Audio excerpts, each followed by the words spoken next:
The history of Back to the Future in video games has not been a pretty one. And so my mandate to Telltale when they said we're going to do Back to the Future is this game cannot suck eggs. I was aware of his frustration at previous attempts at making a game. Definitely, like the first time we met, we talked about that. You know, with Telltale, our process starts with the story and the characters, and we apply the story mechanics later. And I think that people were really excited about the potential of where this could go because we really want to protect the license. And you know, also for us, like getting Bob Gale's sign-off was everything. There's never going to be a Back to the Future Part 4. We're not doing that. But Telltale's Back to the Future game is pretty close to what a Part 4 could be. Making a Telltale game is sort of modeled after the TV episodic model where instead of telling one story at once, we tell a bunch of stories that are all connected over the course of a season. So in Back to the Future's case, it was 5 episodes.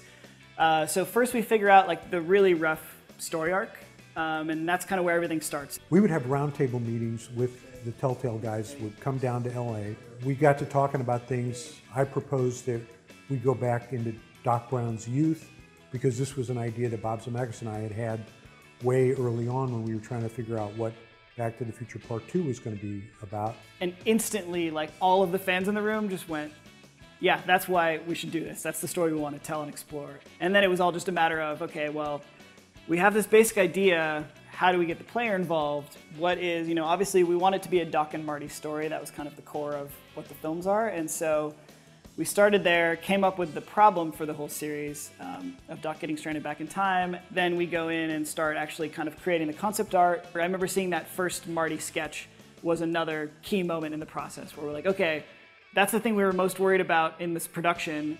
We've got that figured out, now we can move on. Well, the best part of the Telltale guys on the game were they were huge fans of the movie and they wanted to get it right. They wanted really to be true to the spirit of Back to the Future. Another like really important part of the process for us was getting the actual actors from the movie to be involved. From the very get-go, when the game was first pitched, we said we have to get Christopher Lloyd. If we're going to be doing Doc Brown in a huge speaking role, it's got to be right. I think it's great. What a fabulous idea. It's certainly timely. I mean, video games are hot, and this is great material. I mean, it should be a lot of fun. Great Scott! Having Tom Wilson come back for some voiceover now is rad. Tom as Biff, episode 103, take 1. You're lucky your old man's here, butthead! I feel like that guy is just one of the huge parts. Like, you can't have a Back to the Future game without Biff. He moves his neck more. He uses his jaw more than I do.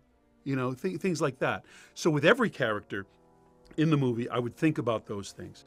So it's there. I don't have to watch everything because I remember those cues also, the physicality. Although in voiceover it doesn't matter so much, but as you see, maybe in the B-roll, you see, you know, I'm trying to be physical to get back into it to be able to do it right. And then having Claudia Wells come in too, like she was, I think, right off the bat, you know, interested as well, and heard that kind of the band was getting back together. Jennifer? What the hell? The coup of all coups was getting Michael J. Fox to participate and be the voice of one of the McFly ancestors. Well, yeah, so when we were trying to get all the cast together, we spoke with Michael J. Fox, but due to time commitments, couldn't be, you know, full-time like we needed him. But we got him to do the cameo, which was awesome. And I almost feel like that was almost a cooler use of him nowadays. But then the search turned to, how do we find someone to do a Marty who can just come in and be our main character? And it was a really big worry for a while. I voiced Marty McFly in Back to the Future, the game. That is what I did. Jesus Christ, Doc, you disintegrated Einstein! Pressure, yeah. To be like, oh, you know that amazing, iconic role that everyone loves and knows and can quote lines from, and that incredibly famous, wonderful actor, Michael J. Fox. Can you just replicate that? That's what I had going on in the back of my head. So yeah, it was a lot of pressure. At one point, we got an email from our accountant who said that she'd gotten emailed an MP3 from some kid who said he would like to be Marty in the Back to the Future game. I heard about this. I saw a news article. Telltale Games is making Back to the Future and Jurassic Park into a game. And I was like, wow, that looks awesome. I would love to be, you know, the voice of Marty McFly, but there's no way in hell that's going to happen. And at the time, Telltale was a lot smaller, so you just have to Google Telltale to get like a list of phone numbers. And Rhoda was the first name that popped up, so I called her and I left a message that was basically this nerdy, like, hey, my name is AJ Locascio, I do a great Marty. You know, I tried to sound as much like Marty as I could.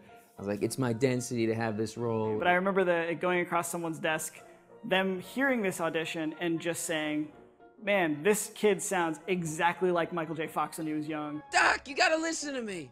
The bruise on your head, I know how that happened. You told me the whole story. It was almost no discussion. It was just kind of, yeah, we heard that MP3 that I think he recorded on like a Rock Band microphone with like, it was just insane, but it was that good. AJ's Marty McFly is damn near flawless. When I heard his voice, I couldn't believe it. I mean, I listened to it, and if I didn't know that this was not Michael, I would have assumed it was. He was such a crucial piece to have that energy throughout the entire series, so it was amazing working with him. I was obsessed with the movies growing up, like obsessed with Back to the Future. So it was something that was always in the back of my head. It was just a silly party trick at, you know, what went from a social thing to party trick to actually becoming very useful. So, Jennifer. Uh-huh. What do you think of me? I don't. Working on this from a fan perspective was the most pressure I've ever felt on anything. Trying to invent a way where we can pull you along through the story and then use dialogue options where you get to choose what Marty's going to say. And I think that's the kind of the hook for us, is giving you a situation and then saying, well, here's 3 different ways or 4 different ways that Marty could possibly react. If you were playing Marty, what would you do? And I think that it allows people to really author their own story. Telltale's Back to the Future game is the only game that deserves to be called Back to the Future. It's very true to the spirit of the movies. The voice acting is terrific. The characterization is great. And with the new consoles, the game is just going to sparkle and jump off the screen. Bringing this game to a new generation, even though it's not that old, is actually super exciting. Like getting to debut it again on all the new platforms. Telltale's got a lot bigger of a fan base now, and there's a lot of people who probably didn't know that we made this game. But it's still got a lot of the same core principles that are fun in a Telltale game. You know, we're taking this thing that's super familiar and we're putting our own story in it and allowing you to play it. So in time with the 30th anniversary of the films, now we're getting to kind of add to what's out there in the media and saying, like, you know, you're rebuying the movie again and watching it, here's a game you might enjoy as well. And it kind of, you know, watch the movies first, get back the nostalgia, and then right after the movie ends, you can pop in the game and continue the story from there.